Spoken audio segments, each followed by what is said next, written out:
Au golf, on parle souvent de rotation. Oui, c'est important d'avoir une bonne rotation, que ce soit vers l'arrière et à l'impact, mais c'est surtout important d'être capable de faire cette rotation-là de façon à ce qu'on emmagasine de l'énergie autant que ce soit vers l'arrière et vers l'avant.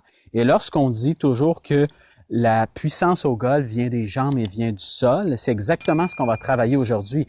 Et je me rends compte avec beaucoup de vidéos que je reçois que vous avez souvent le même genre d'erreur. Et c'est une erreur, en fait, où on va venir tourner, mais où le corps va avoir beaucoup de problèmes à rester à la même hauteur. Donc, d'aller emmagasiner de l'énergie lorsqu'on fait le mouvement. Et souvent, ce qu'on va voir, c'est par exemple une rotation qui va se faire comme ça. Donc, je m'installe, je viens tourner. Donc, ça, il n'y a pas de problème. Je viens laisser ma boucle de ceinture venir se tourner. Mais lorsque j'arrive au sommet de mon élan comme ça ici, ce qui arrive, c'est que mon corps est devenu beaucoup plus grand et j'ai pas vraiment de stabilité au niveau de mes jambes. C'est pas seulement une question de rotation de corps, c'est une question de sentir que lorsqu'on tourne, qu'on va avoir l'impression qu'on vient s'agripper au sol et s'appuyer au sol.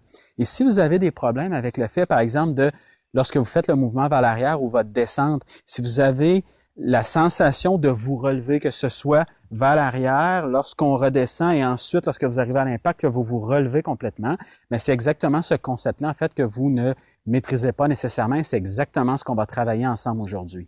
Imaginez-vous que lorsque vous allez vous installer à la balle, imaginez-vous, par exemple, que votre jambe droite, pour droitière-droitier, ce que vous allez venir faire, imaginez-vous que c'est comme un pieu. Okay? Vous installez, vous savez, un pieu, lorsqu'on vient l'installer au sol, ce qu'on fait, c'est qu'on vient vraiment l'écraser. Donc, on vient le twister, on vient tourner pour venir l'appuyer au sol. Je veux que vous ayez exactement cette sensation-là lorsque vous allez faire le mouvement vers l'arrière. Et je m'explique. Si je m'installe et j'ai l'impression que lorsque je vais venir tourner, je vais venir m'agripper au sol et je vais venir tourner mon pied un peu vers l'extérieur, d'avoir un peu cette impression-là. Ce qui va arriver, c'est que quand je vais faire mon mouvement, je vais ressembler un peu à ça ici. Vous voyez que mon corps a tourné, ma boucle de ceinture a tourné complètement et vous voyez à quel point je suis agrippé sur cette jambe-là. Et l'erreur souvent va être que, par exemple, on va faire le mouvement vers l'arrière et sans avoir l'impression qu'on vient s'agripper au sol comme ça ici, ce qui va arriver, c'est qu'on va tourner comme ça ici. Vous voyez à quel point ma jambe est rendue beaucoup plus droite, à quel point je suis plus grand, mais surtout à quel point j'ai pas de puissance au niveau de mes jambes. Oui, j'ai tourné, mais j'ai aucune stabilité. Donc, si vous faites le mouvement vers l'arrière et que vous n'avez pas de stabilité comme ça, ce qui va arriver, c'est qu'automatiquement, vous ne serez pas capable d'amener cette énergie-là vers l'avant. Donc, si je vous le fais dans l'angle ici, je refais exactement la même chose. Je viens tourner, là, je vais avoir l'impression de venir écraser mon pied au sol, mais vraiment, même pratiquement en tournant un peu. Donc, comme un pieu. Donc, je viens tourner, je viens m'écraser. Donc, vous voyez à quel point j'ai encore une flexion dans mon genou droit, mais à quel point je suis stable. Ma rotation de corps est très bonne, j'ai tourné au maximum de ce que je suis capable.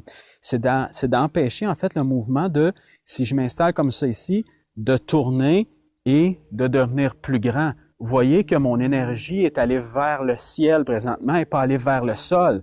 Ayez cette impression-là lorsque vous allez faire le mouvement vers l'arrière que vous amenez votre énergie vers le sol et vers votre jambe droite pour sentir vraiment que vous avez votre appui au maximum sur cette jambe-là. Et automatiquement, lorsque vous allez, par exemple, vous filmer, vous verrez plus vous êtes à une certaine grandeur, vous verrez plus, par exemple, lorsque vous allez faire le mouvement, que vous devenez beaucoup plus grand. Et si vous ne voyez plus que vous devenez beaucoup plus grand, automatiquement, ça va être beaucoup plus facile pour vous de redescendre à l'impact. Avant même de continuer la vidéo, si vous aimez mon genre d'enseignement et vous voulez que je vous aide personnellement au niveau de votre jeu à un prix qui est extrêmement raisonnable, j'ai démarré il y a quelques jours un programme, en fait, d'enseignement en ligne, de cours en ligne. Donc, vous n'avez plus besoin de vous déplacer. Peu importe où vous êtes dans le monde, je vais pouvoir vous aider personnellement au niveau de votre jeu. Tout ce que vous avez à faire, contactez-moi autant sur mon Facebook, donc au nom de Simon Camiran, ou à l'Académie de golf Simon Camiran, que sur mon email que je vais vous placer tout juste ici. Et je vais pouvoir, en fait, vous envoyer tous les renseignements nécessaires. Vous allez voir, c'est ultra simple à faire et c'est vraiment, vraiment abordable et c'est ultra efficace. Sur ce, on continue la vidéo. Et même principe lorsque vous allez redescendre, et ça, c'est super important à l'impact. Combien de fois, si je le fais dans l'angle ici, combien de fois je vais voir que lorsque la personne redescend, qu'est-ce qui arrive? C'est que le corps vient se relever, les fesses s'en vont vers l'avant et les mains sont obligées de se relâcher comme ça ici. Et vous voyez dans cette position-là à quel point, même principe que vers l'arrière, j'ai aucune stabilité sur mes jambes. Mon centre de gravité, qu'est-ce qu'il a fait? C'est, il s'est complètement remonté. Et plus mon centre de gravité s'en va vers le ciel, moins j'ai de puissance qui vient des jambes, moins je peux les utiliser pour aller développer de la force. Mon but est de sentir à partir d'ici que ma jambe gauche, lorsque je vais redescendre, mon but est de venir encore une fois, même principe, comme si je venais un peu l'écraser vers le sol. Et si je vais avoir cette sensation-là, ce que je dois faire, c'est simplement que le corps va venir s'appuyer sur la jambe et va venir tourner sur cette jambe-là.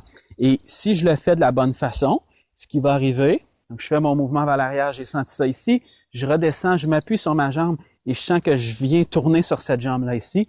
Vous voyez quand j'arrive à l'impact comme ça ici, à quel point ma hanche est tournée, donc ma boucle de ceinture est tournée, à quel point je suis encore à la même hauteur que j'étais au départ.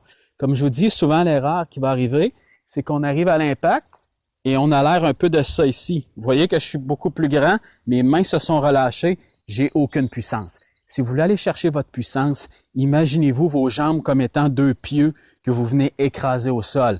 Oubliez jamais, vos jambes, c'est votre fondation. Comme les fondations, on veut que ça soit solide au sol. Même principe, imaginez-vous ce principe de pieu-là. Vous allez vers l'arrière, vous venez l'écraser au sol.